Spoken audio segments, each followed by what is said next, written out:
Najprej lep pozdrav vsem navzočim. Posebej bi pozdravila naše goste tudi v prvi vrsti, ker smo zelo veseli, da ste se udeležili. Najprej seveda našega današnjega glavnega gosta, profesorja doktorja Boštjana Marka Turka.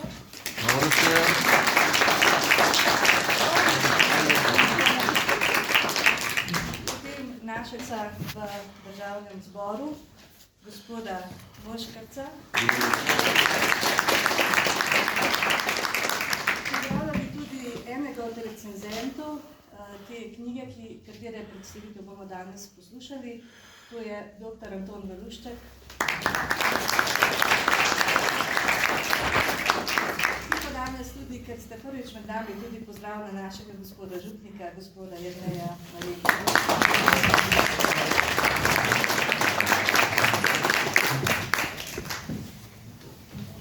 Zamolčana stran.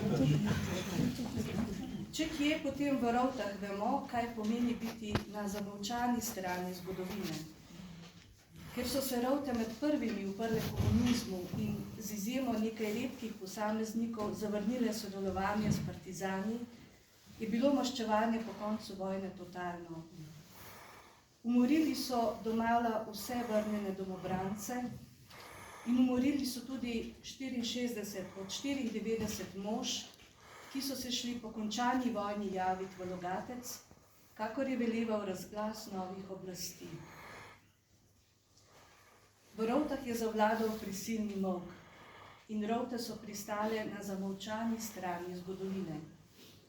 A spomin na pobite in dogodki med in po vojni, o katerih se ni smelo govoriti v javnosti, so ostajali pri tajenih pogovorih med ljudmi. Danes, na predvečer slovenskega kulturnega praznika, bomo izpostavili eno izmed teh zamolčanih zgodb. Gre za zgodbo duhovnika in pisatelja Franca Kunstlja, katerega sliko vidite tamle, rojenega 1914 na Vrhniki. V duhovnika je bil posvečen leta 1941. Kot kaplan je do srede 1942 služboval na Mirni, nato pa se je umaknil v Ljubljano.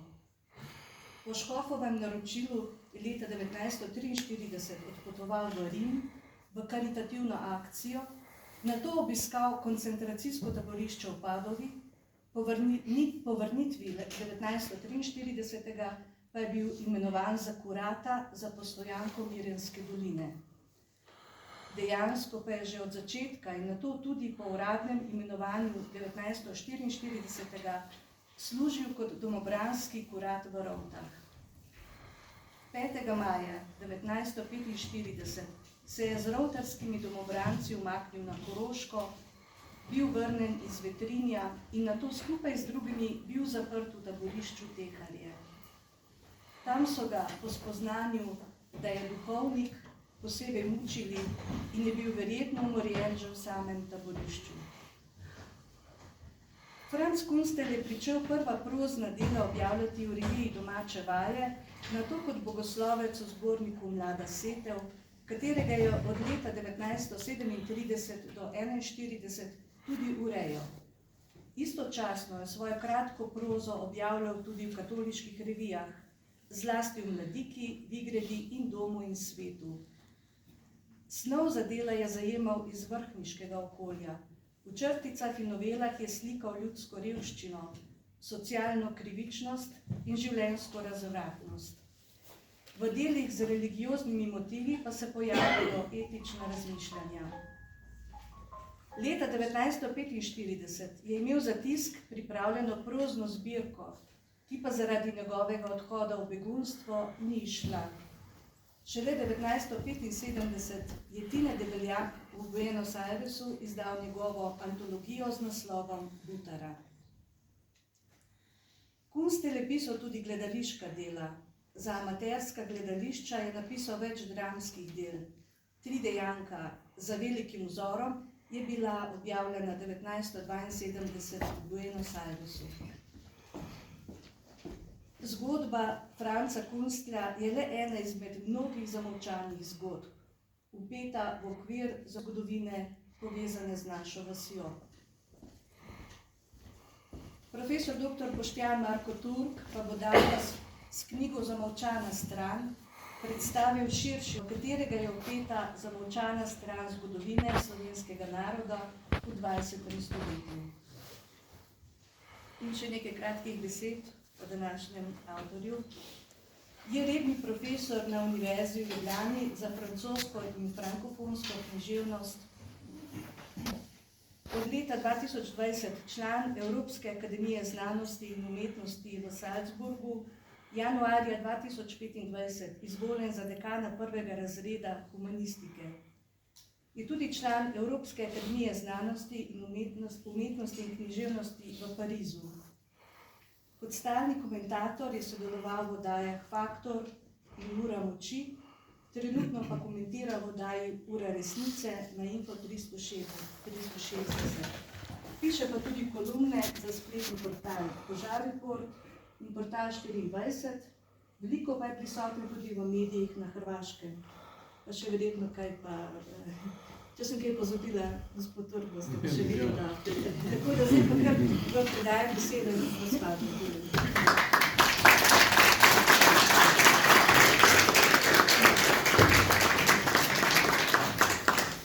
Hvala lepo vsem, jaz sem izredno vesel, da sem lahko med vami spet.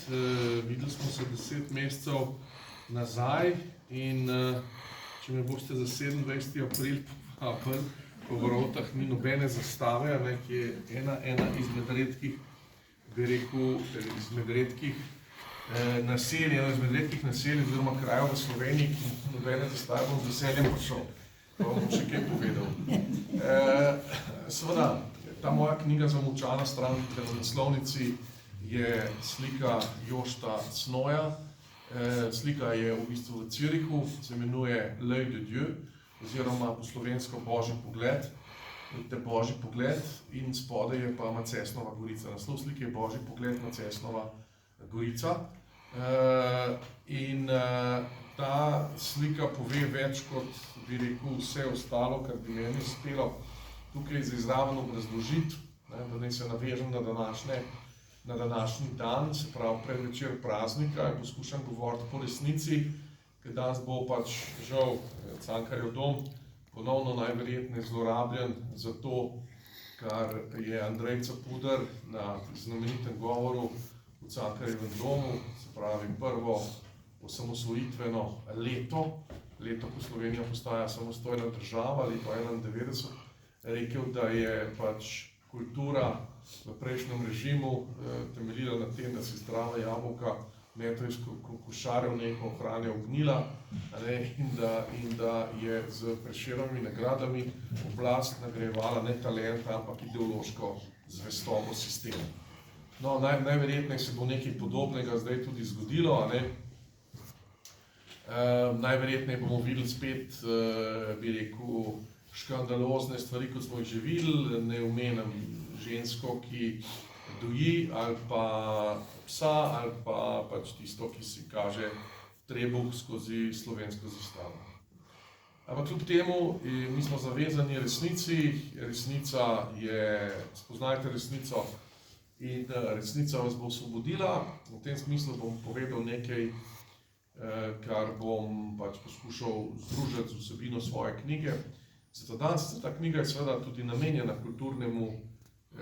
kulturnemu slovenskemu občestvu, kulturnemu, to še posebej zato, ker že v uvodu zadeva oziroma se zajeda v enega najbolj temeljnih krivotvornih mitov, ki jih je slovenski socializem in postsocializem oziroma komunizem uspel vzpostaviti v slovenskem človeku. To je mit o tem, da sta Črtomir in Bogomila kastrata, obupanca, luzerja, če uporabljam nekoliko bolj slengovski izraz, ki ga uporablja današnja mladina, skratka, da je pa in da je krščanstvo za Slovence katastrofa.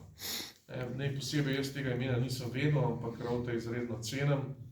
Ta knjiga se ukvarja tudi z enim aspektom, ki vam bo zelo poznan. Namreč NOB je bila najbolj krvava etapa slovenske zgodovine, pa ta z tovrstnimi izkušnjami žal ni skromna, ne. Bila je neskončno bolj krvava, kot so bili turški upadi.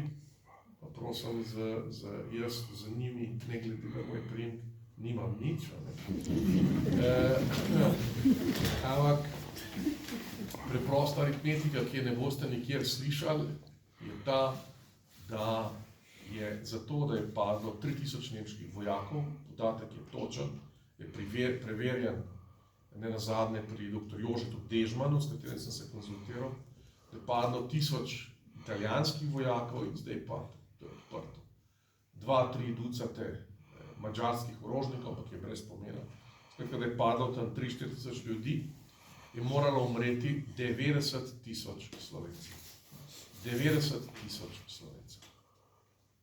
Torej, to je katastrofa, kakršne si ne morete predstavljati. Druga katastrofa je pa seveda še ta, da je vsaj 200 000 Slovencev Slovenijo zapustilo v letih 45-90, odšlo v tako imenovano politično oziroma ekonomsko migracijo in so za nas za vselej izgubljeni, z izjemo tistih v Argentini, ki pa najverjetneje ne bojo nikoli prišli več nazaj.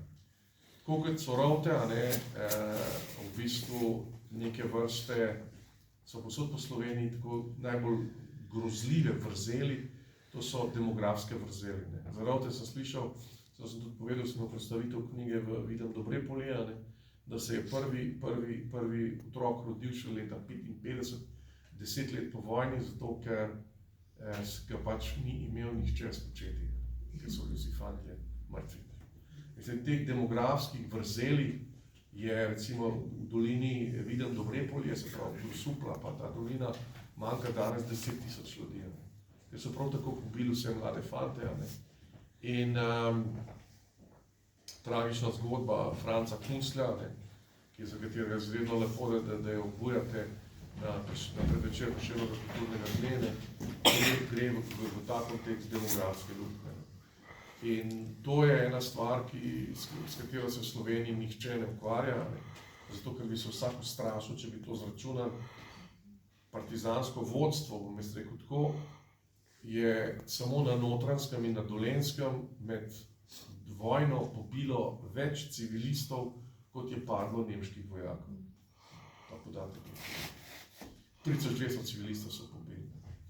In temeljni namen, kot moja knjiga govori, jaz upam, da bo spodbudila mnoge razmisleke, predvsem, da se bo začel znanstveno ukvarjati z temi demografskimi vrzeli. Koliko ljudi v Sloveniji zaradi revolucije pravzaprav manjka, ker teh podatkov nimamo. Da se jih pa z današnjimi metodologijami demografskimi in demografskega predvidevanja zelo natančno določata. To je eno od izzivov. Ta knjiga je bila sicer izredno dobro sprejeta, je šlo že čez 500 izvodov po računih, kar knjigo pa je predstavljena je bila dobra 2 meseca, do 2 meseca pa zdaj. Ko bi rekel zdaj, 18. decembra je profesor Velušček pa jaz sva jo predstavila v prostorih Muzeja slovenske osamosvojitve. Kar je v Sloveniji, če je 500 izvodov prodanih, to se šteje za bestseller. Sploh knjiga je znanstvena monografija, ima 6 recenzentov, od tega je 5 recenzentov iz Evropske akademije znanosti in umetnosti, eden je na poti tja. Recenziral je profesor Damir Boras, ki je bil 2 mandata rektor Zagrebške univerze, 2014-2022, tako da je pač absolutno nesporna. In naj se tukaj še enkrat zahvalim kolegu, dragemu profesorju Veluščku, ki je bil prvi, ki je to besedilo prebral, krivično prebral in se zavedal na nek način njegovih tehničnih pomanjkljivosti, ki so prav za tipkanin pa vsega tega.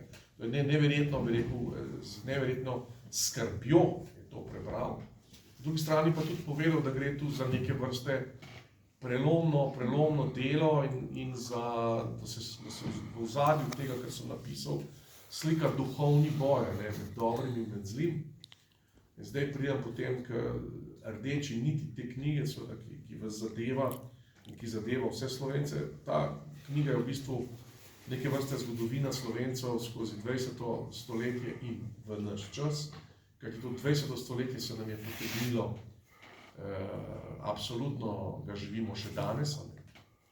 Temeljni motivni votok te knjige je zgodba o besedi, ki je v Sloveniji in v slovenski javnosti polakirana z vsemi, bi rekel, pozitivnimi atributi, je pa v bistvu ena najbolj krvavih besed, če ne najbolj krvava beseda v človeškem besednjaku, to je socializem. Knjiga popisuje usodo Slovencev pod socializmom, s tem, da seveda socializem tehnično se deli na dve zvrsti, ki sta kot dve plati istega kovanca. Cifra mož. Tako imenovan internacionalni socializem in nacionalni socializem. Internacionalni socializem je jasno, kaj to je. Se pravi, to je pesem Internacionala, to je pesem, bi rekel, to je ideologija, ki predpostavlja, da narodov ni, da je vse skupaj ena velika internacionalna druščina, na njo se veže sedaj globalizem, globalisti. Druga varianta tega socializma je pa tako imenovan nacionalni socializem, to je pa bi rekel, nacizem oziroma fašizem, kajti Hitlerjeva stranka ni bila nič drugega kot nacionalsocialistische Arbeiterpartei, nacionalno-socialistična delavska stranka. In Hitler je bil, tako kot Mussolini, socialist. In Slovenci smo v 20. stoletju trpeli največ zaradi te alianse oziroma povezave nacionalnega in internacionalnega socializma, ki je pač omogočil in sprožil drugo svetovno vojno. Ko je padla Poljska, Hitler se je odločil, da si je upal vstopiti v drugo svetovno vojno, zato ker je imel pakt s Stalinom. Brez pakta s Stalinom bi tega ne upal napraviti. In ta pakt s Stalinom je potem tudi povedal, da seveda ne pove to, da dejstva, ki ga ne boste nikjer v javnosti slovenski ali pa celo evropski slišali, da ko je padla Poljska, ko je padel Benelux, ko je padla Francija, ko so se bile zračne bitke nad Veliko Britanijo, ko se je razvila fronta v Severni Afriki, ko je padla Jugoslavija, ko je padla Grčija, je bil Hitler v aliansi s Stalinom. Vse to se je zgodilo s Stalinovim soglasjem. In ta aliansa nacionalnega in internacionalnega socializma seveda udar po Slovencih. Da boste razumeli, kako so stvari blizu, je v knjigi popisana povezava med Slobodanom Miloševićem pa Benito Mussolinijem. Rekli boste, za božjo voljo, kaj pa je zdaj to? Kje pa je kakšna povezava med tema dvema? Pa bom jaz rekel, da med tema dvema je neskončno več povezav, kot bi si lahko mislili, preprosto zato, ker nikjer ne boste slišali, da je bil Benito Mussolini najprej internacionalni socialist ali kratko socialist. Bil je član stranke, ki še danes obstaja, to je italijanska Partito Socialista Italiano, italijanska socialistična stranka, in je bil celo urednik njenega strankarskega glasila Avanti. In potem je prišla prva svetovna vojna in Mussolini se razgleda po svetu in ugotovi, da bo potrebno zamenjati, bi rekel, predpono svojega socializma in iz internacionalnega socialista postane nacionalni socialist alias fašist. To pomeni, da so mu na oblast pomagali tako imenovane skvadre, ki so ljudi zalivale z ricinusovim oljem, pa z ribjim oljem. In da pa je prišel na oblast, je bil pa njegov vzor, oziroma so mu pomagali akademiki in pesniki, konkretno D'Annunzio, ki je prvi napravil pohod na reko, in Marcia su Fiume, ki ki so ga leta 2019 v Trstu so mu celo odprli spomenik v 100. obletnici tega dogodka. Mussolini pride na oblast s pohodom na Rim, kjer pač preigra in zvije kralja Emanuela in Italija postane fašistična. Mussolini teži k veliki Italiji, kjerkoli je bila italijanska prisotnost, zdaj kjerkoli italijanski grob, rimski imper, njihovi predniki in tako naprej, tam je velika Italija. Mussolini je imel idejo, da bi Italijo raztegnil po celem Mediteranu, rimski imper. Ste sami že ugotovili, da vam v isti sapi pripovedujemo Slobodanu Miloševiću. Slobodan Milošević je bil, kot veste, internacionalni socialist. On je bil, recimo, ni mogel biti kot Mussolini bolševik oziroma leninista, zato ker je pač toliko kasneje, ker Tito se je ločil pro formo od Stalina in tako naprej, ampak je bil pač jugoslovanski komunist, bil predsednik centralnega komiteja Zveze komunistov Srbije, se pravi klasičen internacionalni socialist. Na oblast je prišel z tako imenovanimi skvadrami oziroma z mitingaši, ki so se pravi ropotali po Jugoslaviji oziroma konkretno po Srbiji in utapljali, bi rekel, vodstva Sao Krajine pa Kosova so utapljali v jogurtu. To so tako imenovane jogurt revolucije, ki se spomnite, so zmetali ne vem koliko jogurtov in tako naprej. Miloševiću je na oblast pomagala akademija, znanost in umetnost, Srpska akademija, ki je pripravila memorandum. Milošević je imel kot Mussolini za veliko Italijo, Milošević je imel načrte za veliko Srbijo. Gdje je srpski grob, tamo je srpska zemlja. In tako si je postavil, bi rekel, Karlovac, Virovitica, Karlovac črto, do katere sega velika Srbija. In Milošević je seveda tako kot Mussolini v tako rekoč enem tednu iz internacionalnega socializma konvertiral v nacionalni socializem, tega smo se dobro spomnimo. To je bilo leta 1984, leta 87, aprila 87, na Kosovo polje, ko je tam neka skupina albanskih policajev tepla neke Srbe. In oni so klicali, bij u nas, in Milošević pravi, a ja vam kažem, niko ne sme da vas bije. In gre v Beograd in iz internacionalnega socialista postane nacionalni socialist, alias fašist. Da je bil Milošević fašist, tega ne boste nikjer v Sloveniji slišali, zato ker je smrtno nevarno, kajti Milošević je bil predsednik centralnega komiteja Saveza komunista Srbije. Milan Kučan je bil pa predsednik centralnega komiteja Zveze komunistov Slovenije. In Milan Kučan je internacionalni socialist in eden od totalitarnih, bi rekel, umov, ki še danes dušijo Slovenijo. Med internacionalnim in nacionalnim socializmom ni tako rekoč nobenih bistvenih razlik. Ko so Rudolfa Hessa, se pravi glavnega direktorja največjega uničevalnega taborišča Auschwitz, po vojni privedli pred sodišče in ga potem obesili v Auschwitzu, je se branil s tem, njegovi odvetniki, da so Auschwitz naredili po načrtih iz Sovjetske zveze. Kajti Sovjetska zveza je bila prva, ki je patentirala uničevalno taborišče. Uničevalno taborišče je bilo tisto, ki je pomenilo, da so ljudi v taborišča peljali zato, da jih bodo tam ubili. Tega prej ni bilo. Ta taborišča so obstajala v času carjev, ampak ljudi so tam peljali na prevzgojo. Stalin, prej pa Lenin, je bil prvi, ki je odredil, da se ta taborišča definirajo kot uničevalna. Ljudje grejo noter, zato da se nikoli več ven ne vrnejo. In tudi primerjava, ko smo že pri tem, en sam Stalinov podpis ga imate v knjigi, s katerim je odredil likvidacijo 6000 ljudi, je pomenil likvidacijo več ljudi je bilo s tem podpisom. To je bil samo ena parafa. Ker so imeli plane, v času velikih čist, pa velikega terorja so imeli plane, kako čim več ljudi pobiti. Ampak samo ta parafa, ki je povzeta po črni knjigi komunizma, je pomenila več žrtev, kot jih je celoten carističen režim napravil v drugi polovici 19. in prvi polovici, spravo tistih 17 letih, ko je bil še na oblasti. Samo je napravil, 6000 ljudi. In seveda Nemci so uničevalna taborišča kopirali po Sovjetih, ideja je bila pa sovjetska.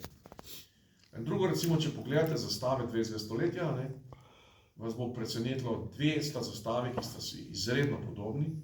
Imata rdečo ploskev, parov krvi, rdečo ploskev in na rdeči ploskevi imata črn emblem, v bistvu dveh prekrižanih daljic. Ena predstavlja Hakenkreuz oziroma kljukasti križ, druga predstavlja pa srp in kladivo.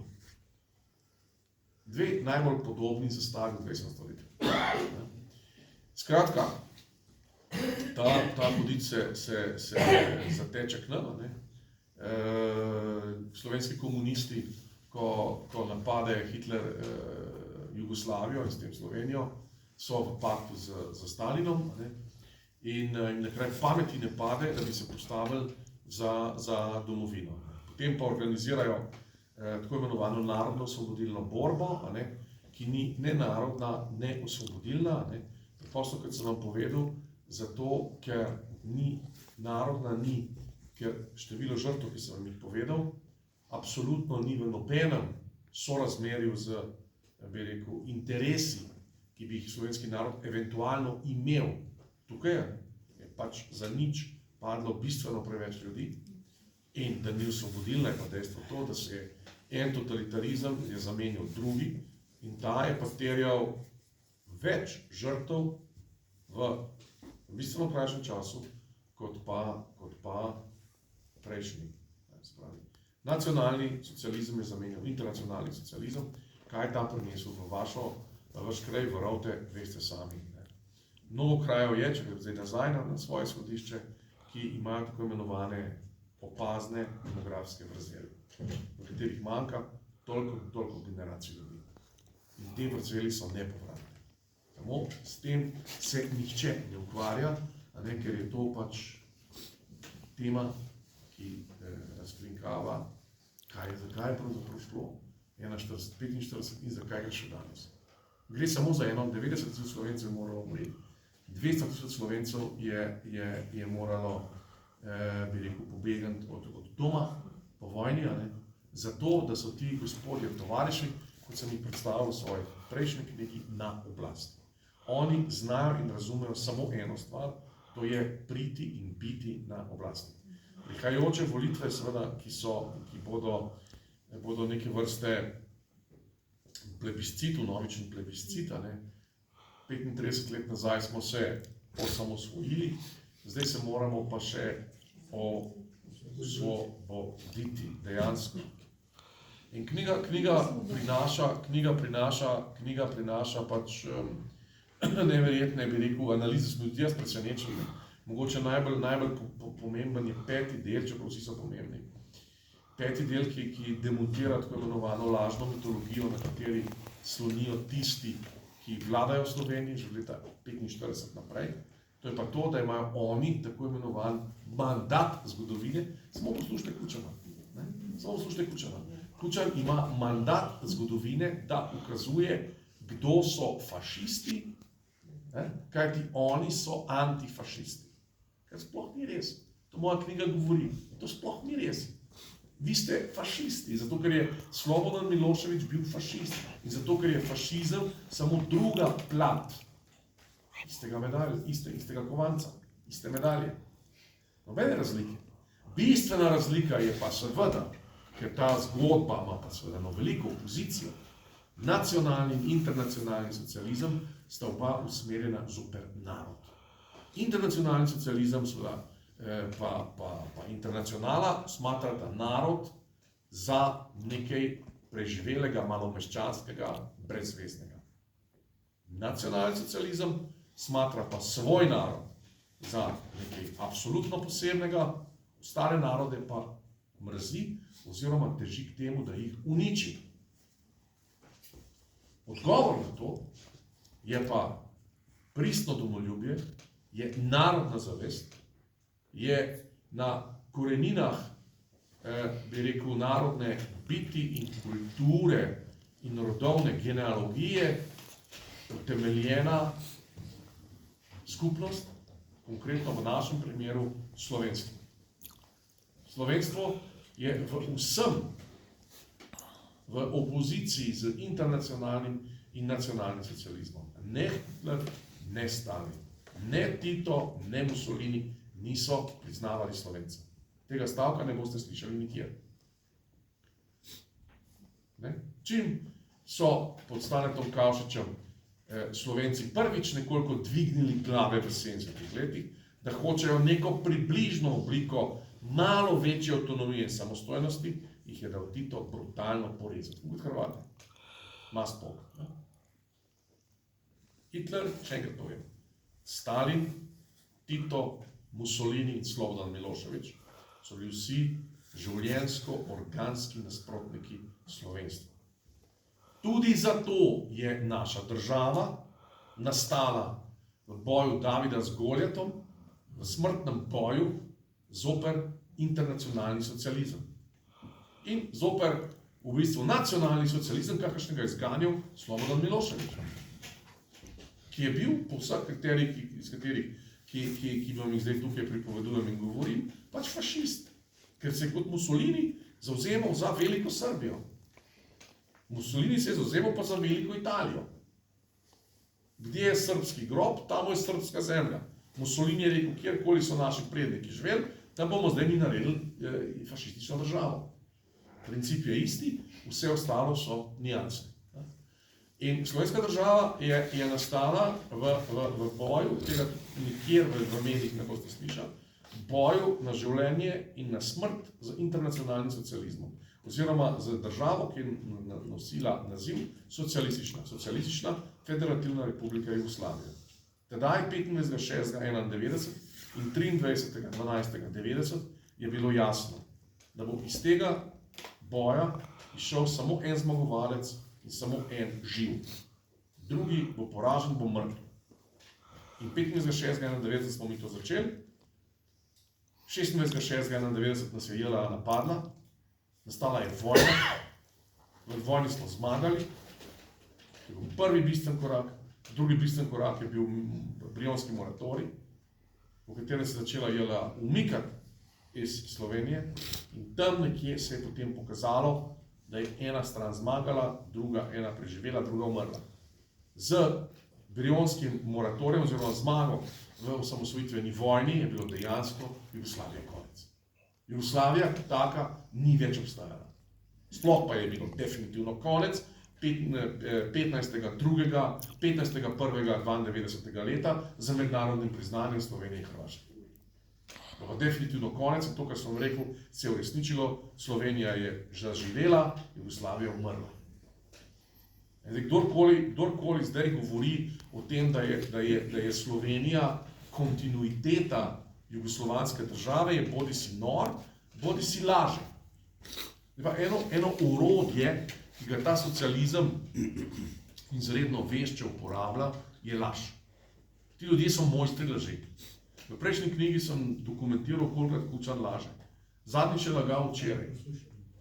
Zakaj je lagal včeraj? Jaz sem gledal na Pop TV-ju, sem gledal pač Milan Kučan svari, veliki intervju z Milanom Kučanom, ki on svari pred temnimi silami, ki socialisti vedno znajo. Oni so najhujše temne sile.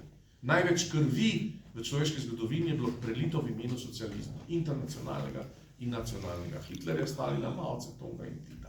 Vsi so bili socialisti. Ampak oni opozarjajo, oni tisto, kar počnejo sami, drugim pripisujejo. In Kučan je nastopil in je zdaj upozoril zdrave sile, pa vse to, on je upozoril. Ampak, kaj nam je ogromna laž? Zadnjič je lagal včeraj, zakaj to pravim? Če bi bil tukaj, to je bilo odlično, še en stol prinesel, sem lahko na klopi sedel, oziroma, ker pojem bi vse to bi največ dol padel, pa bi pol odlezel. Hočem reči, tako ga 27. aprila lahko povabimo sami, veseljem prišel. Prosim? Ja, saj pravim, ne? Ampak zakaj pravim, da je lagal? Zato, ker on sebe definira ves čas. Moram v prejšnji knjigi citate, ki sem ga dobil v medijih. Jaz sem navaden upokojenec. Jaz sem čisto nobenega vpliva nimam.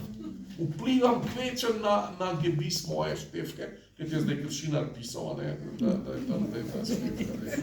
so dali popravljati na to, on vpliva na Štefko, to lahko, ampak drugače pa on ne vpliva nič. On nima nobene moči pa vpliva. Ampak hočem reči, imel je pa ekskluziven intervju na 24 TV, najbolj gledane televiziji in je dajal politične smernice, koga voliti, koga ne voliti. Hkrati pa isti človek zase trdi, da je on navaden upokojenec. V Sloveniji je par 100 000 navadnih upokojencev. Koliko od njih ima na Pop TV-ju najbolj prime time termin, kjer govorijo ne o tem, kaj ne vem, imate na Pop TV-ju te rubrike. Medicina, vrt, ne govorijo, ko bo Fežal sadil ali pa Štefki zobe rihta, če to govoril sam to, ne da Štefki zobe, pa Kršinar pomaga Štefki zobe rihta. Kršinar je zelo mrljiv, recimo v tem poslu, ki ga novinarji sicer ne upravljajo, ampak tako, Koliko upokojencev v državi določa na največji televiziji, smer politike ob volitvah? Koliko? On sam. Potem, po kateri logiki je on navadno upokojenec? Po kateri logiki je on navadno upokojenec? Navadno upokojenec tudi z enega stališča, zato ker je naredil nekaj česar, kar je to besedo nezaslišano, on je lagal pod prisego. On je lagal v zvezi z JBTZ, to je pač univerza dokazal, ampak on je lagal v državnem zboru, je lagal pod prisego.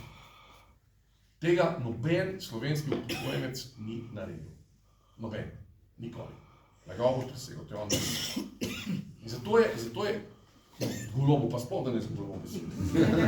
Golobu je zdaj začel podpisovati slovensko zastavo, to je pa že, bi rekel, onkraj, Slovenija, to sem jaz. On je, dan sem videl, da je podpisal slovensko zastavo, Slovenija, to sem jaz. Ampak temeljni aparat socializma, kakršnakoli, je laž. Vsi so lažali, vsi so lagali. Začenši, recimo, glavni časopis v Sovjetski zvezi se je imenoval Pravda. To potem pomeni po rusko pravda, pomeni resnica. Ampak sovjetski državljan je točno vedel, da če hoče nekje prebrati, kaj ni res, potem mora vzeti pravdo. Tudi jaz recimo, če hočem zvedeti, kaj ni res, potem poslušam Kučana. Potem poslušam Kučana, ker tisto, kar on trdi, zagotovo ni res, ampak drži obratno. Če on pravi, pa ste Janša prihaja na oblast, to je nevarno, to razumeš. Super, Janša prihaja na oblast, to je super. To je ta, ker socializem vedno laže. Oni so mojstri laži. Oni so mojstri laži in pretiravanja in tega. In recimo in tudi NOB, noter v 5. delu imam recimo primere, kako je partizansko vodstvo sodelovalo z Nemci in z Italijani. Z Nemci so sodelovali. To so tu vaši kraji, z Nemci so sodelovali tako, da je bil dogovor, to je pač zdaj ne moramo vsega povedati, v knjigi imate vse podpisano, vse dokumentirano, navedeno, s citati, iz partizanske literature sem našel, da se ne minira proge Dunaj-Trst, oziroma tu ta Postojnska proga, ta je bila ključna, zato ker so Nemci z njo preko Postojnske proge leta 1943, v drugi polovici pa 1944, oskrbovali, 90% oskrbovali svoje armade v Italiji. To za njih bistvenega pomena. In partizani bi samo minirali Broniški viadukt, pa bi jim naredili velikansko škodo. Pa tega niso nikoli naredili, zakaj imate noter. Še hujše sodelovanje je bilo z Italijani. Oni so Italijanom, partizansko partijsko vodstvo je Italijanom denunciralo tiste znotraj osvobodilne fronte, ki se niso strinjali z internacionalnim socializmom, oziroma s tem, da pobijajo vosovce ljudi po Ljubljanski pokrajini. In so ti bili potem ustreljeni kot talci. V Ljubljanski pokrajini, tako rekoč, ni bil kot talec ustreljen noben komunist. So izjeme, ampak recimo za Bana na Tlačina ni padel noben komunist. To piše Kirič v svojih. Zakaj? Zato, ker Italijani pa Nemci sploh niso bili njihovi nasprotniki. Zakaj pa bi bili? Zato se je kot Lenin rekel, ko pride vojna, nastanejo razmere za revolucijo. Oni so jim omogočili, tako da bo tvoj nasprotnik, ti se boš odločil solato saditi, a ne, pa ti bo nekdo zemljo pripeljal. Pa ti boš rekel, da ti bo raba, če mi zemljo pripeljal. Pa ne, oni so omogočili tla za revolucijo, Italijani pa Nemci. Nasprotnik je bil slovenski človek, ki je bil tudi glavna žrtev NOB-ja. Ker vse tiste, ki se niso strinjali s partijo, znotraj partizanov so enostavno pobili. 50% partizanov je padlo, 50%. In pobijali so potem tisti, ki so bili v partiji. Tista redka peščica. To je spet ena ogromna laž. Vsta mit, na katerem slovi Kučanija, ali pa Kučanovo klan, Kučanovo pleme, pleme, zdaj, ki se množijo naprej, ki so prišli na okus, da na oblasti je fajn biti, nič ne delaš, pa kot NVO vlečeš milijone. To je ta zdaj, pač kaj je ta Muki, jaz sem pa ne vem, a on igra Muki ali je Muki? Ker meni, recimo ne vem, ali on igra Mukija ali je Muki. To mi ni jasno, ker on je meni taka komična figura, zdaj, če se on zaveda tega. Pa ne vem, a on igra Mukija, tako kot, ne vem, ali igra Mukija ali je Muki. Tako kot recimo Artur Stern igra Arturja Sterna, pa tudi krat je Artur Stern, vsi ti ekscesi njegovi, Muki mi je nekaj tazga spomne, v nekem drugem smislu. Mislim, ne vem, hočem reči, ampak ti ljudje so se znajo in razumejo samo eno stvar oblast. Zato bo naredil vse, pobijali. Zato so zakurili državljansko vojno in zato so pobili v rovtah, vse koliko je teh rovt po Sloveniji, so pobili sistematično tiste, ki so jih ogrožali. Niso pobijali, kje pa? Noter imate v knjigi, pa kje sem to našel. Niso pobijali Nemcev pa Italijanov, kje pa? Italijane so celo, iz Italijane so bili veliki prijatelji. Imate noter vse dokumentirano iz spominov Ivana Mačka Matije. Ne samo, da so skrbeli za njihov, da bi rekel, vojaški blagor, tudi so skrbeli za njihov seksualni blagor. Boste vprašali, kako je, vam bom prebral. Jaz sem 3-krat mogel to prebrati, 3-krat prebrati, da sem to razumel. Evo, to so spomini Ivana Mačka Matije po kapitulaciji Italije. Berem pa tole. V Novem mestu je bila velika zmešnjava. K zmedi je prispevala še skupina jokajočih žensk. Nisem mogel uganiti, kaj se mi je hudega zgodilo. Stopil sem bliže in jih poprašal, pravi Maček, kaj narobe. Med hlipanjem so mi povedale, da so med italijanskimi vojaki njihovi fantje in da naj jim partizanska komanda dovoli, da bi odšle z njimi. Mestno oblečenje pa objokane in zmršenih las z nekakšno prtljago v rokah so dajale smešen in žalosten vtis. Pomislil sem le, kaj bi si z njimi pomagali, če jih zadržimo. Naj gredo s svojimi ljubimci po poti, ki so si jo izbrali. Tako sem velel tamkajšnjemu odboru, da je naročilo izpolnil. Evo, pa tega na trg Janez Janša stane Granda, Jože Možina, Jože Dezman, Boštjan Meturk, ne, to trdi Ivan Maček Matija. Čau, amore, čau, so pripeljali vlake, da so lahko te punce za italijanskimi vojaki vozili. Zakaj? Zato, ker italijanski okupator je bil dobrodošel, samo še enkrat, če boste gojili solato, če vam nego zemljo pripelje.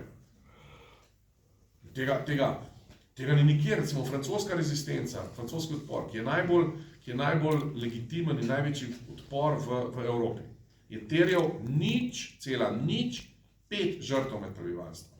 In v Franciji so vse punce, nekatere so celo pobili, ampak vse punce, ki so imele razmerje z nemškimi vojaki, sistematično pobrili do konca.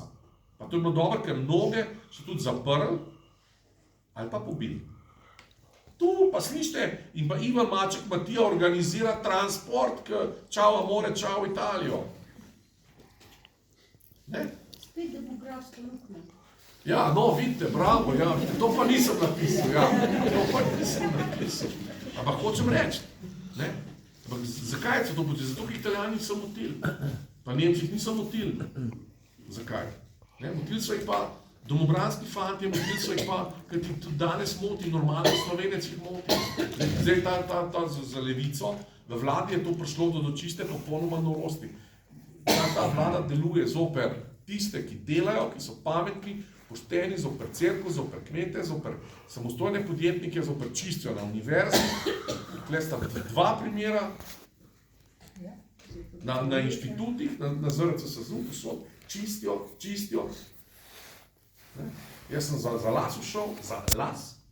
Jaz pravim, da sem bil izvoljen na verjetnega profesora, da sem bil izgubil službo in to Brezjanska mati Božja, to vedno povem, pa tle tudi vam. Zdaj je to prišlo do neke čist, ampak vse to so socializmi, to je to. In to je nič drugega. Zdaj recimo, če sem mislim, da že ogromno povedal, potem sem povedal, v knjigi je še to, da je začetek vsega, v bistvu tisto jedrno zlo, je to, da mi pridemo iz zahodnega dela rimskega imperija na njegov vzhod. Mi Slovenci smo se oblikovali v srednji Evropi in v tako imenovanem zahodnem delu rimskega imperija. To je najmočnejša meja v srednji Evropi oziroma Evropi, pač v tem našem delu, Evropa Mediteran, je med vzhodnim in zahodnim delom rimskega cesarstva. Na zahodnem delu rimskega cesarstva je katolicizem, je latinica in je rimsko pravo. Na vzhodnem delu rimskega cesarstva je pravoslavje, pa tudi nimam nič, čirilica, ki je neuplanen, zato me ujela, rekli pa vidi, ova je polupismena, ker bi njega za me rekel, da je ova je polupismena. Šta nam če ova je polupismena.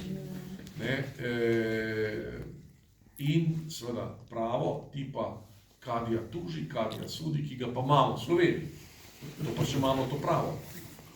Orientalsko, bizantinsko, turško, prosim, jaz nemam spet glede svojega primka nad tema, imamo.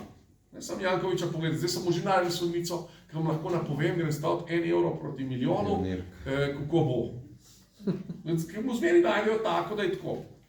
Dokaj seveda se ne bo nekaj obrnil, ampak in jaz mislim, da se bo nekaj obrnil, to se pravi, ker to ne more to nedogled, ampak zaenkrat je tako.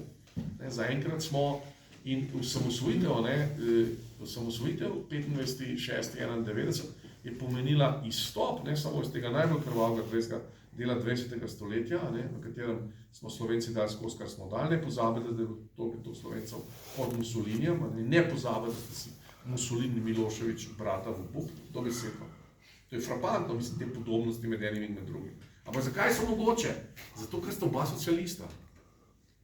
Tako kot če si, ne vem, doma recimo iz Podjune, pa govoriš slovenski podjunski dialekt, ali pa če si doma recimo iz, ne vem kaj bi rekel, iz recimo vzhodnega govora slovenskega, se bo ta težko na prvi pogled razumela, ampak jezik bo isti. Slovenski jezik. Milošević in Mussolini sta oba in seveda zdaj paralele, pa si naredite, kot si jih želite, preko Aleša Štrancarja, ki je obtožil Goloba, da je Mussolini in da je fašist. Hočem reči. In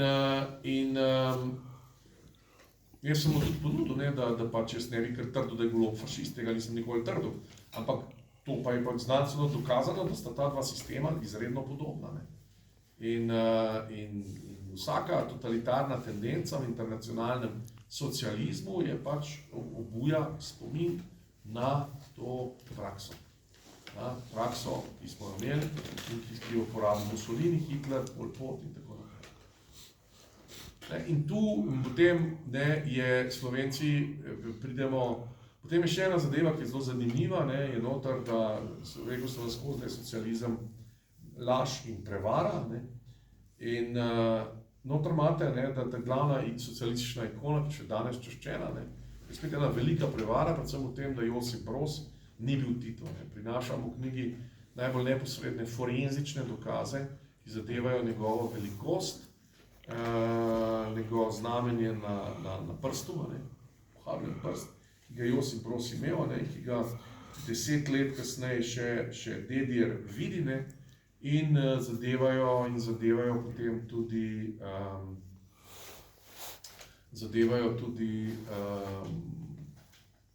govor. Mogoče to je, če CIA naredila to analizo in jaz sem jo naredil, analiza govora kaže, da Tito absolutno ni bil Josip Broz, se pravi, da bi imel, on je bil v bistvu Slovenec, Tito, ne.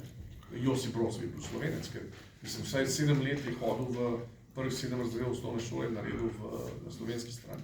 In je imel po spričevalu v 8. razredu zelo slabe ocene iz hrvaščine, ker ni znal, ker je govoril slovensko.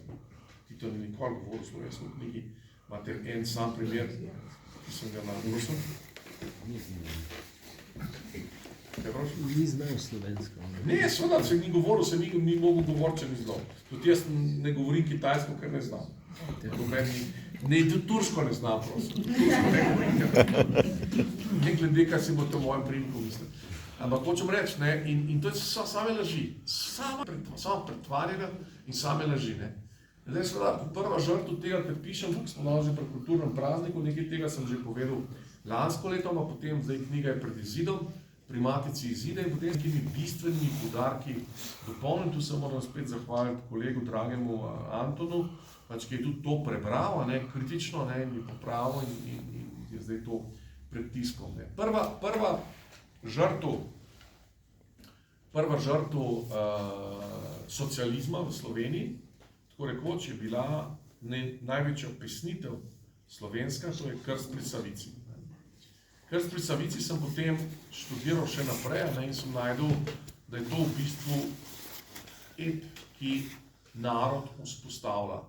Narod vzpostavljajoča pesnitev oziroma narodno konstitutiven ep. Zakaj? Zato, ker ga je Prešeren, to je tako nekaj kot pesem o Rolandu, ne, in to sem potem preveril z eno največjih avtoritet francoske književnosti s profesorjem Michelom Zenkom, ki je specialist za srednjeveško francosko književnost in član Francoske akademije znanosti in umetnosti, kar je absolutno ne samo v Franciji, ampak v Evropi največja akademska čast. In on mi je rekel, da imam prav. Krst pri Savici je to, kar je za Francoze pesem o Rolandu, za Italijane božanska komedija in to. Ne. In v Krstu pri Savici ga Prešeren napiše z namenom, da je ta epska pesnitev temeljno dejanje narodne vzpostavitve v času, ki je bil temu namenjen, to je 19. stoletje, stoletje romantike, stoletje oblikovanja narodov, tudi slovenskega. Krst pri Savici je bil narejen s to predpostavko.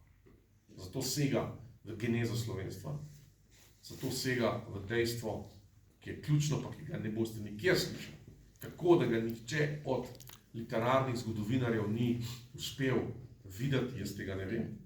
Ampak narod, ki ni sprejel krščanstva, oziroma ljudstvo, ki v zgodnjem srednjem veku ni sprejelo krščanstva, ni preživelo. Nobeno ljudstvo ni preživelo. Ne slovansko, ne romansko, ne germansko, ne frankovsko, ne nordijsko, ne nobeno. Zakaj? Zato, ker krščanstvo je pomenilo v zgodnjem srednjem veku, to so bila karoliška civilizacija, Karl Veliki, v času, ko se dogaja Krst pri Savici, je pomenil karoliška renesansa, ki je poenotila pisavo, to odprijo brižinski spomeniki, stoletje kasneje. Čeprav sami kontakti nastanejo v času, ko se dogaja Krst pri Savici.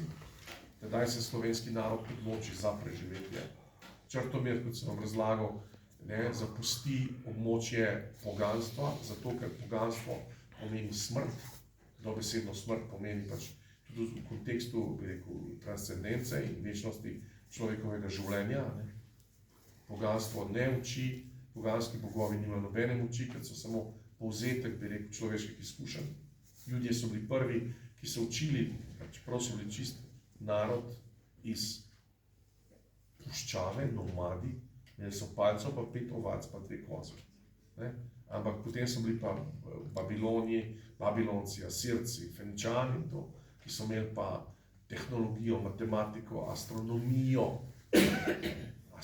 ampak ne astrologijo, ampak astronomijo, matematiko, ki so vedeli računati, bi rekel, lunine mene, sončne mrke in tako naprej.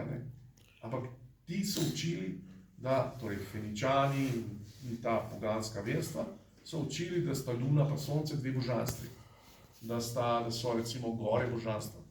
To imate še danes, ne, imate redne, imate akademike, tako imenovane, ne, ki učijo, da je Triglav božanstvo, ker so tako staroverska religija trdila. No, niso božanstva. Ta nomadski narod Judov je rekel, to sonce in luna sta pač neki telesi, lučke, ne, lampadaire, sem to videl, sem to iz francoskih virov, ne, niso pa božanstva to, ne. In to so oni vedeli, zato ker je to bila razodeta religija, ne, krščanstvo. Ne, in vstopiti v krščanstvo, a ne, je pomenilo preživeti. Zunaj krščanstva ni bilo preživetja. Preprosto si se soočil z milijonom praktičnih problemov. Krščanstvo je pomenilo najprej, da se je legaliziral zakon med možem in med ženo. Recimo, to imam v knjigi. Ne, da se je legaliziral zakon med možem in med ženo. Ker prej je bil slovanski veljak, je imel lahko eno ženo, dve, ker danes muslimani, pa je pa tisto zavrgel, pa drugo, pa to. Ampak krščanski duhovniki, ki so imeli misijon, so rekli, ni govora, imel boš eno ženo, pa skrbel boš za njo. Pa za otroke boš skrbel, ki boš te ženi naredil. In to odtot zakrament svetega zakona, ki je večen in nezlomljiv. Danes recimo pod določenimi pogoji, ampak ne takrat. Potem je krst. Otrok se je rodil. Ne moreš mu dati ime Perun. Bomo to zgledali. Ne moreš krstiti. Dobi ime. Svetniško ime. Potem za krstom je potem je koledar. Velika noč, za veliko noč se seje to pa to, za velik šmaren se žanje in tako gore. Je cerkveni koledar. Je jezik. Latinski jezik, ki poenoti imperij. Duhovniki krščujejo in nomine Patris, Filii et Spiritui Sancti. Krščuje duhovnik. Ne? In vse to, in ti danes ne moreš biti brez interneta. Si predstavljate koga, ki bi bil danes brez interneta. Ali pa mobilne telefonije, ki je vezan na internet. Če bi jaz recimo kolegu Moškricu rekel, se deva videla slišati, pa veste, pokličite me na fiksen telefon. Bi rekel, kaj? Na fiksen telefon. Koliko ljudi ima? A hočem reči, ne? Čeprav bistvo krščanstva ni bila telefonija, ne? Ampak je bila duhovna civilizacija, presežnost človekovega življenja, upanje za človeka. Bog, osebni Bog. Bog, ki vstopa v osebno razmerje s človekom. Pogranski bogovi se imeli fučkali za človeka. Kaj pa Perunu, ali pa Vesni, ali pa Morani, ali pa karkoli, ali pa Bog ni živi, kaj pa je pa to, čisto vse. In Prešern je točno videl. Poleg tega je imel na razpolago brižinske spomenike, ne? Zato, ker je njegov glavni zoprnik, Jernej Kopitar, jih je odkril, ne? Prešern jih je bral in je to videl v slovenski jezik. In si lahko, in glede na to, da se je približno vedel, kdaj so nastali, je bilo čisto enostavno zaključiti, da so brižinski spomeniki nastali s pokristjanjem Slovencev. Glede na to, da je bil Prešern velik genialni umetnik, je videl to njihovo artistično plast v njih, da je to narejeno na neskončno umetelni način, da je jezik brez slehane tujke, kar je sklepal, zelo vsakim pametno to pove, on pa je to bil, da je morala biti neka kontinuiteta ali pa zelo široka raba liturgičnega jezika, da so se oblikovali tako lepi, so se najbolj recimo krilatec Božji angel, ne?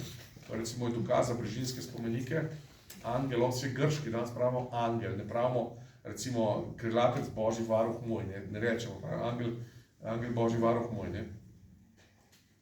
Ampak takrat je bilo krilatec Božji, ne? To pomeni, da je to naše krščanstvo, slovenski jezik in brižinski spomeniki so avtohtoni. In to je še mogel seveda videti, to se vidi iz teksta, ti vidiš, dvakrat prebereš, pa vidiš, da je to izredno bogat tekst, ne? In seveda so bili razpoložljivi, ker jih je Kopitar publiciral, ne? Ker mu je Kopitar stalno gradil življenje, brutalno gradil življenje, se je seveda zanimal za to, kaj ta njegov zoprnik dela, ne? In njegov zoprnik je 10 let objavljal in publiciral in o tem razpravljal v brižinskih spomenikih. In bo treba povezati, ne, da mislim, takoj vidiš, da je to, pač, da je to narodna, brežinske spomenike so naredili črto miri, mali duhovniki, ki so šli v misijon med Slovence in tako. Ne. In to je bila ideja zadaj za krsto pri Savici. Ne. Nobena resignacija. Tudi zato je Prešeren, da bi se izognil te ideji, da bi kdo to imel za karkoli resignacijo, je napisal uvod, beremo uvod. Vrhunci in Kajtimara, Boj krvavi, že dolgo bije za krščansko vero, potem pa je napisal krst. Srednji del je krst. Kaj je krst? Vsi vemo. Krst je nekaj najbolj pozitivnega. Krst je vstop v krščansko življenje. V krščansko življenje vstopi slovenski narod. Med svoje rojake Slovence gre in dalej čez njih mejo do smrti tam preganja zmok oblake. Širi novo vero, ki omogoča Slovencem preživeti. Brez črtomira in malih črtomirov, z malo začetnico, duhovnikov so širili, mi danes ne bi govorili slovensko, absolutno ne. Nemogoče, da bi, ker ne bi preživeli kot narod. Ker bi izginuli, ne bi vstopili v območje pisne kulture, ne bi vstopili v območje visokega sloga, ne bi vstopili v območje kontinuitete. In zaradi cerkve smo tudi preživeli. Povejte to Kučanu, dokler obstali smo zaradi cerkve, konkretno zaradi duhovnikov, ki so zagotavljali kontinuiteto, bi rekel, zbornega jezika v javnosti, se pravi med pridigo. Latinska maša je bila, ne? Ampak pridiga je bila v narodnem jeziku. In ti duhovniki so pridigali vsako nedeljo. So morali pridigati v narodnem jeziku, to je bil pa slovenski jezik. Kakršen koli je že bil. Nekaj tazga, kad berete pri Trubarju. A že pri Trubarju ta jezik je izredno bogat. Čeprav pokvečen z nemcizmi, kar pri brežinskih spomenikih še ni. Ampak Slovenci smo nastali in obstali zaradi krščanstva, zaradi katoliške cerkve in njenih duhovnikov. Ker če katoliška cerkva in njeni duhovniki ne bi rekel, zagotavljali kontinuitete rabe, zborne rabe slovenskega jezika v javnosti, ne bi bilo slovenskega jezika. In seveda to socializem nikoli ne more pristati na neko tako interpretacijo krsta pri Savici, kot sem vam povedal, ker izredno pazim, da se ne prekrivam s tem, kar sem povedal 17. aprila, ker sem o tem govoril, ne bi pač se ponavljal. In seveda, socializem, zakaj je smrtni, zakaj je vsebina krsta pri Savici, če ga berete, pejte ga prebrati. Neodvisno od, ali pa preberite uvod, ker uvod v mojo knjigo pač povem, zakaj v knjigi gre, zelo svetujem. Uvod, nekaj vrste povzetek vsebini, dodal sem pa uvodu, tako da sem lahko noter spravil, da teče organska nit, sem dodal še interpretacijo krsta pri Savici, interpretacijo. Kaj je Prešeren zares mislil, ko je napisal krst pri Savici? Kaj pomeni tega? In to je v nasprotju z vsem, kar danes tragično še učijo v šolah, da sta Črtomir in Bogomila kastrata, kar nista. To sem povedal zadnjič, ker sta pač Črtomir bi lahko imel žena, ne vem koliko bi hotel, celibat v 8. stoletju za duhovnike ni bil obvezen, nasprotno. Po Tulskem koncilu, ki je bil nadaljevanje Carigradskega koncila, je bilo od 6. stoletja naprej, ker so se že kazale opozicije med vzhodno pa zahodno cerkev. Vzhodna cerkev je pritiskana na celibat. Zahodna cerkev pa nasprotno. Je pa sproščala duhovnike in omogočala svobodno življenje v zakonu. Seveda ne je življenje a la Artur Stern, da bi imeli ne vem koga, ampak hočem reči, duhovnikov so se poročali večkrat iz čisto prostega razloga, ker je vsaka peta ženska je umrla na prvem porodu. Potem so pa umrle še, ampak to, odkar imamo podatke, potem ko 8. stoletje nimamo podatkov še hujše. Jaz sem recimo gledal svojo rodovno genealogijo mojih prednikov, da bi dokazal, da nismo iz Turčije. Recimo, tja nisem prišel. Ampak kar me je presenetilo, da so se vsi moji, tam recimo 17. 18. stoletje, 19. stoletje, 17. stoletje, konec 17. stoletja, kako sem lahko segel nazaj, mnogo mojih prednikov, Turkov, je imelo več žena. Ampak zakaj? Zato, ker je zapisano, da so umrle. Otroci so umirali, rojeni pa so umirali. Tako bi imel Črtomir lahko pač kot duhovnik več žena. Primož Trubar, sem dokaj nisem tega poznal, sem mislil pa ta je bil ženskar, ne? Je imel 3 žene Primož Trubar, ampak jih je imel zato, ker so prejšnje umrle. In Bogomila tudi seveda je vedela, ne, da če se poroči s Črtomirom, tvega, da bo na porodih umrla. Ne? To je bilo dejstvo, to so vedeli. Ampak pač, kaj ne rečem, ne? Če ne bi tega tveganja sprejemali, nas ne bi. To je pač dejstvo. To je pač tako. Ne, ampak ker je temeljni mit 2 prvin, kar sta pri Savici, ki sta 2 prvini slovenske države. To je krščanstva in naroda, narodnosti, narodne zavesti. Med svoje rojake Slovence gre in uresniči to, kar je rečeno v uvodu, kar ni mogel uresničiti v poganstvu, kar se bo uresničil v krščanstvu. Narved sveta otrokom sliši slave, tje bomo našli pot, kjer nije sinovi, si prosti voljo, vero in postave. To ne bo v poganstvu. Poganstvo je z glavo skozi zid. Da so pa vrata so pa krščanstvo.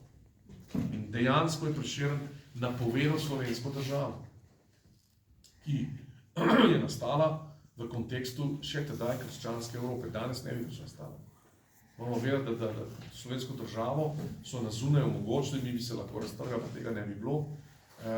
Kancler Helmut Kohl, ki je bil krščanski demokrat, ko je bila nemška krščanska demokracija, še krščanska, še demokracija, bil pa je kot predsednik nemške vlade najpomembnejša oseba, najvplivnejša in najmočnejša oseba v celi Evropi, predsednik nemške vlade in Janez Pavel II, oziroma Vatikan. To je bila naša ogromna sreča. In ti 2 prvini, tudi v krstu pri Savici. Črtomir to dela zaradi rodovne genealogije oziroma zaradi rodu. Ne? Zaradi tega, kar se bo oblikovalo kot slovenska etnija, kot slovensko politično občestvo. Berite krst pri Savici, Črtomir išče možnost, kako oblikovati to v slovensko politično občestvo. To, kar smo mi. Kje bomo našli pot, kjer nije sinovi, si prosti voljo, vero in postave. In ta prihodnik je, bomo našli pot, generacija uresničila. Mi smo tisti, ki smo to naredili, tu nas je velika večina, ki smo leta 90, s kakšno izjemo v prvi vrsti, ali pa že videti, ki smo leta 90 glasovali za samostojno Slovenijo. Ne? In mi smo dediči te obljube, tja bomo našli pot, kjer nije sinovi, si prosti voljo, vero in postave. Ampak, če boste Kučana vprašali, se 7. aprila, prosim, povabite, to pač obvezuje. Tu imamo poslanca, ki bo zagotovo poslanec v drugem Sloveniji. Pač dejte. A se strinjate z idejo, da povabimo Milana Kučana z katerokoli knjigo, lahko on pripelje seboj kogarkoli želi, na debato v 27. aprilu v Ravte, ki so imele pa eno fotografijo, bom naredil, vse mi dovolite to objavim na Twitterju. Hvala. Pa eno fotografijo sem dejal, se ima za največjega demokrata, če njega poslušaš večjega demokrata od njega v Republiki Sloveniji ni. Torej, če tak demokrat bo prišel sam, jaz pripeljem, tudi lahko znamo, ni noben problem. In lahko pripelje sabo Kršinarja, Janeza Pogorevca, kogarkoli želi. Jaz se reč ne bravim pa sam, mislim, da bom pol šali, pol zares, ampak seveda. Zakaj se je največji demokrat? Kako? Se on izgoreva za slovensko ljudstvo, se sama skrb za slovenskega človeka, se to dobro. Čem reči? In tega nikoli ne morejo priznati, zato nikoli niso mogli sprejeti samostojne slovenske države, ker je bila antisocialistična, ki je bila na najbolj brutalen možen način, je bilo rečeno socializmu ne. To je tako, to, kar smo naredili, tako kot Goljatov Davidov kamen, ki ga je zavrtel in treščil Goljatov direkt v sredo čela. In je padel. In zdaj še, da boste videli to čisto mogoče najpomembnejša stvar, do katere sem se v tej knjigi dokopal, je pa to, ker gre za Republiko Slovenijo. V krstu pri Savici sem pač povedal, mislim, da več ali manj vse tisto, čeprav moram povedati, da sem tudi zadnjič, to je še vedno na internetu, govoril o krstu pri Savici v zadnjem delu predavanja 27. aprila 2025 leta. Ampak krst Besavici je tisto, kar je Slovence vzpostavil. In potem seveda osamosvojitev je črpala iz teh temeljev, iz temeljev slovenstva, ki pa so bili v popolnem nasprotju z socialističnim in internacionalno-socialističnim kolosom tako imenovane Socialistične federativne republike Jugoslavije, ki je za Slovence bila rojena v Kočevskih gozdovih, kjer se je rodila tudi revolucija. Par dni pred 27. aprilom je imel Božo Repe na filozofski 2025, je imel Božo Repe na filozofski fakulteti, pa mislim, da so to na oddelku za arheologijo. Filozofski fakulteti sem pogledal. Samo malo.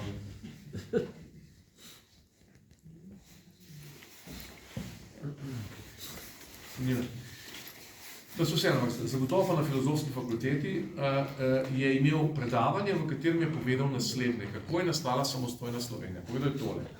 Leta 1991 je bila Slovenija zaradi vizije, ki je nastala v Kočevskih gozdovih, izgrajena država.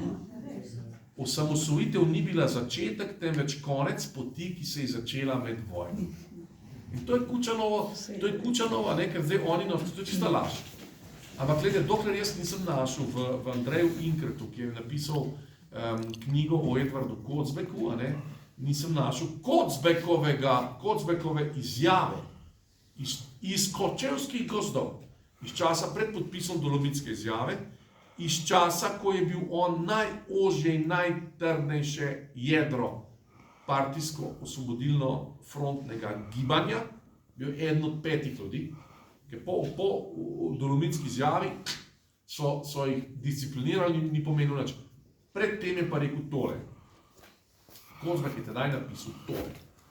Ko se je izkazalo, da v bivšem jugoslovanskem prostoru ostaja Slovenska osvobodilna fronta izjema, zato pa tudi manjšinski pojav in njen pomen v očeh jugoslovanske partije nujno padel, jugoslovanski komunisti so začeli pojmovati kot nekakšno stranpot, slovenski komunisti pa kot svojo krivdo in breme. V jedru jugoslovanskega prostora je namreč prevladalo tradicionalno nepolitično vstajništvo. In ker je v tem jedru delovalo prav srednje partijsko vodstvo, je prav njegovo dogajanje dobilo značaj pravega vzorca, tako da so mu disciplinsko podlegli tudi slovenski komunisti. In zdaj pa ključen stavek. Slovenska partija se je torej s tem, da se je obrnila zoper koalicijski značaj osvobodilne fronte, dejansko obrnila zoper njo kot nosilko slovenske suverenosti. Slovenske suverenosti, ki smo jo mi dobili šele v trenutku, ko smo vojaško premagali prav isto partijo oziroma njeno armado. In tako Edvard Kocbek dokumentirano na laž postavlja Božota Repeta, ki ga Kučan lahko ob 27. aprilu pripelje sam z veseljem. Hočem reči, na laž.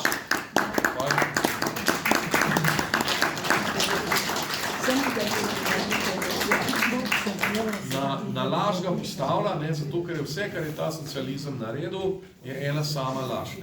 Zdaj, jaz govorim približno 1 uro, probal sem povedati bistvo, čeprav govorim več kot 1 uro, probal sem povedati bistvo te svoje knjige, čeprav to še ogromno stvari, mislim, knjiga je napisana res tako, stane 35 €, je absolutno nesubvencionirana od nikogar, pač kdo ne bi to subvencioniral, je napisana z veliko skrbjo in z ogromno količino informacij. Torej, knjigo boste brali 2-3 dni, ampak ko ste to prebrali, boste razumeli, zakaj v Sloveniji gre. Boste ogromno razumeli linijo in kje so šibke točke teh falotov socialističnih. Kaj je pravzaprav kakšna katastrofa se je zgrnila z socializmom nad Slovence, katastrofa, ki se najbolj vidi prav v tem, kar jaz imenujem tukaj demografska vrzel. Tako da sem hvaležen za vašo pozornost. Zdaj pa, če ima kdo kakšno vprašanje, sicer pa bi temu tako naredil, da bi sem prišli, jaz bom knjigo podpišel, tako kot sem rekel zadnjič, sicer 10 mesecev in med tem Nobelove nagrade še nisem dobil, ampak lahko, da jo bom dobil, potem bo to vaša najboljša investicija v tem popolnem dnevu. Jaz pa vzamem ime pa priimek, pa naslov in vam potem pošljem račun, vi pa knjigo že zdaj dobite. Recite, pa vprašanje, prosim. Ne vem, če sodi moje vprašanje danes tukaj, ne? Ampak mene zanima vaše mnenje. Kako bo s temi našimi pobitimi, koliko časa bojo še tam v vrečah, v tistih shrambah? Mislim, a je to odvisno vse od enega samega človeka, a se jih lahko pokoplje ali ne? Vidite naslovnico moje knjige, je temu posvečena, tej tragediji, to je Macesnova gorica. Bog nad Božji pogled nad žrtvami iz Macesnove gorice. In kaj vi? Kaj jaz mislim, torej seveda so napisali, problem je ta, torej seveda je to treba, absolutno, to je nekaj najbolj nedostojnega in nevrednega, kar se dogaja, da sploh ni jasno, tudi recimo ni jasno, kje so fantje iz Rod, vse ni jasno. Za tiste, ki so se v Logatcu potem predali. Tisto sploh No, vidite, ne? ampak za domobrance se pa z veliko verjetnostjo To so skopani pa tam v enih skladiščih zdaj te kosti, ne? To je izredno. Ja, to je grozno, mislim, enostavno, ampak problem tega režima je ta, da če bi oni, a veste, če oni izdajo mrliške liste, morate vi napisati vzrok smrti. Vzrok smrti ne more biti naravna smrt, vzrok smrti je umor. To so pač umori. Čim vi napišete vzrok smrti, to je zločin, potem morate iskati zločinca. Ki ne zastara. Prosim? Ki ne zastara. Ja, ne zastara, to je genocid. Janković, tudi komando nad Žalom pa nad Celebrito Fidel, da se To je pač Kučanov neposredni vitalni interes, bil 30 let, odkar on komandira s to Slovenijo, jaz upam, da po teh volitvah ne bo več komandiral, ampak je bil vitalni interes, da se teh ljudi ne pokoplje, zato ker pokop teh ljudi pomeni priznanje zločina in sprožitev vprašanja kazenske odgovornosti. In morate vedeti, da če gledate 90 let so še vsi živi. Jaz sem včeraj poslušal popolnoma žive zgodbe o Ivanu Mačku Matiji, od nekoga, ki je bil pač z njima, neko mizarstvo, pač po vojni seveda, ne prej, Zdaj je 90-letni gospod, ampak se ga spominja, kakšen človek je to bil. Maček je umrl leta 93, Ribičič je umrl 2005, to so vsi ljudje, ki so bili neposredno odgovorni.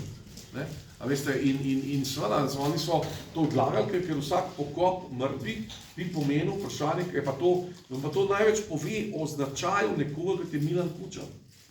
To vam največ pove, zato ker to pomeni, da ta človek se požvižga na to, kar so temelji kulture in civilizacije, pokopati umrlega, od Antigone naprej. On se na to, ne samo da se požvižga, pa dela vse, da bi do tega ne prišlo. Ampak jaz tako mislim, mi smo zdaj živi, še živi, še. In tudi mislim, če smo to požrli, to dejstvo, da sploh ne vemo, kje so pokopani, recimo moj oče, ne vem, kje je pokopan, ampak vsej do teh smo odgovorni, ki so tam v vrečah pa te kosti. Mislim, da je to, na nas je ta odgovornost, da smo preživeli, ki smo živi. Jaz sem prepričan, da se bo to začelo premikati že zdaj. Jaz ocenjujem, da se bo zdaj v Sloveniji nekaj prelomilo, da bo se motil, ker ne vidim pa, ampak kot politični analitik ocenil sem nekaj prelomilo in da se bo to vprašanje seveda postavilo in se bo to začelo sanirati, se pravi, da se bo napravil pokop, identifikacija trupel, drugo pa seveda, ker je veliko, so pa beograjski arhivi, kjer mora biti nekaj več o teh zločinih, se pravi, leta 1945, kdo so bili ti zajeti, kako in to, to je neverjetno, to je neverjetno. Ker to čisto razčlovečeno je. Popolnoma strinjam z vami. Nimam besed za to, Upam, da bom še toliko časa živa, da bom videla, kako se bo to izteklo z novo vlado, kakršnakoli bo, Ali bomo glasni, ali ne, bomo videli. Upam, da bo tu časa še živo. Hvala, gospod. Hvala. Še kakšno vprašanje? Mene zanima, Recite. a na univerzi ni več takih ljudi, da bi svojo glavo mislili? A jih ni več? A ste samo vi? Ena zadeva je Profesorjev mislim. misliti svojo glavo, druga pa ta upati si to povedati. Se vedno hecam, ne, če bi Primož Trubar, ne, Primož Trubar se je, knjiga recimo nosi njegovo, ne, ime, oziroma njegov stavek, ne, ki pa mi pa rezonira po stavku kardinala Rodeta. Stati in obstati, Primož Trubar. Ne, če bi Primož Trubar se blazno bal Turkov, ne, in če bi Primož Trubar 500 let nazaj pogledal, ne, pa bi ugotovil, da je ta univerza ljubljanska, ki bi morala nositi njegovo ime, da je po 500 letih sta samo dva, na Mariborski univerzi pa en sam, Aleš Maver, ki zastopajo te njegove vrednote, se pravi krščanstva, Evrope, demokracije, resnice, pravice in to, da sta ta dva Turka, v Mariboru pa en Maver, ki se ogromno pa. Žiga Turka, Boštjan Marko, Maver pa konc. Ne upa si na univerzi nihče pisati. To je grozno, to je pohaba, Slovenska univerza ima 5000 članov. Ne upa. Profesori. Ja pa ja. Jaz se pravim, z vsako mojo lekcijo, prvi 2 lekciji za izrednega profesorja sta predpostavljali, sta mi bilo kršena zakon in ustava. Na vsako svojo izvolitev sem prihajal z odvetniki. To je dejstvo, seveda, to je dejstvo. To je dejstvo, samo pač jaz sem optimist, rečem vam še enkrat, da je to zasluga brezjanske matere Božje, da sem redni profesor in se službe izgubil. Spoznal in videl sem pa toliko krivic, kot sem jih naredil. Pa še nedavno, pa še čisto zdaj. Ti moraš vse, pa to z univerze. Ti moraš vse, sem rekel, zdaj je recimo samo ena, ta zadnja, ta najmanj, rekel sem, Judita me je vprašala, zadnjič sem bil pri vas, me je vprašala, so me že čestitali za, oziroma ne, mi je povedala, da sem dekana, ne, bil izvoljen, ne, sem bil 2krat izvoljen zdaj, enkrat januarja 17, drugič pa, ker je pač potekel mandat, prej sem bil prodekan, pa je dekan odstopil, pa sem jaz bil potem izvoljen za dekana, potem je pa celotnemu vodstvu potekel mandat, potem sem bil pa še enkrat v novem vodstvu izvoljen 28. julija. Pa sem rekel takrat 17. aprila, da od 17. januarja mi ni čestitala, zato sem izvoljen za dekana, pa kar je za fakulteto, pa za univerzo pomembno. Se vsi bockajo za študente, pa študenti pravijo, da je ta fakulteta naša neke vrste srednjošolstva, in študenti pravijo, to je pomembno. Mi ni čestitala za dekanstvo ne predstojnica, ne dekanja, ne rektor. Sem drugič zbran, ne predstojnica, ne dekanja, ne rektor. Ko sem objavil kritiko, ko je šla zelo pozitivna kritika moje knjige, ki je šla v Londonu, kar je neverjetno, ker na filozofski fakulteti nimajo ljudje knjig, ki izhajajo pri znanih založbah, recimo Artos v Londonu, sem prosil, če dajo to na spletno stran, ne zaradi mene, ampak zato, da jaz ne iščem slave na spletni strani, ampak zato, da bojo študentje videli, da se bojo lažje opisali, da bojo... Ne. To pač tako je. Pa to so samo, to niso življenjske krivice. Naredili so mi pa življenjske krivice, v katerih bom mogoče kdaj kaj napisal, mogoče pa tudi ne. Zato, ker jaz sem zelo optimističen, pozitiven človek, to sem zaradi krščanstva. Te stvari o pesmi o Rolandu po krstu pri Savici, to je kolega Anton poslušal, sem predstavil na filozofski fakulteti, ko sem imel nastopno predavanje za rednega profesorja. To sem tvegal, ker lahko bi rekel, da je to nesprejemljivo, in potem bi mi to zavrnili, bila nadaljna komplikacija. Ampak to sem naredil. Jih je pa prišel? Je pa drugo vprašanje. Kaj? Veliko. Ja, veliko, pa bilo je posneto, tako da pač, ja, pa objavljeno in tako pač, ja. Ampak gledajte, jaz sem preko filozofske fakultete zavezan ne administraciji, pa sem štejem vodstvo, ampak študentom. Jaz to delam zaradi študentov. Jaz objavljam knjige v tujini zaradi študentov. Jaz delam z njimi, jaz imam pedagoško delo s študenti. Jaz to delam zaradi njih in od njih imam najboljše možne ocene.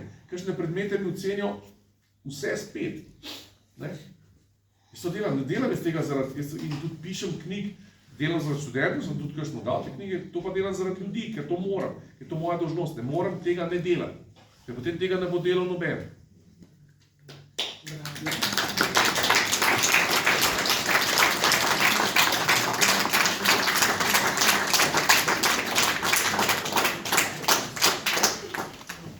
Hvala lepa za vprašanje, pa za aplavz. Še kdo, kakšno vprašanje? Zdaj, če ni vprašanj, bi jaz samo, se pravi, se res lepo zahvalila z velikim aplavzom, no, ker vas zelo radi poslušam.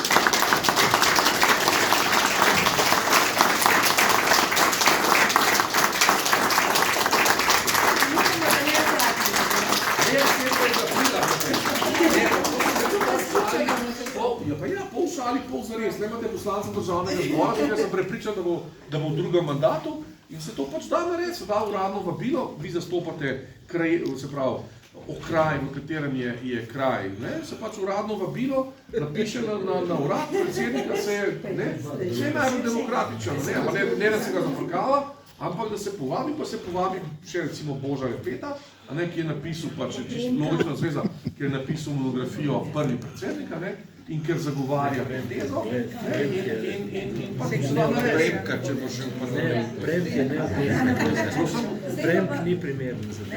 Še zadnje pustilo, da ni treba kar tako nam pobegati, ker je predvečer kulturnega praznika, smo poskrbeli, da bo tudi kakšen kozarček pijače, da bo kaj za prigrizem in da bomo nazdravili jutrišnjemu prazniku in zapeli tudi zdravljico. Tako da smo te povabili, da ostanete, se manjša podružbo, tudi bomo vam prinesli tisto, kar imamo pripravljeno. Ampak glejte, pač nekaj pa je, tako da lepo povabili, da ostanete.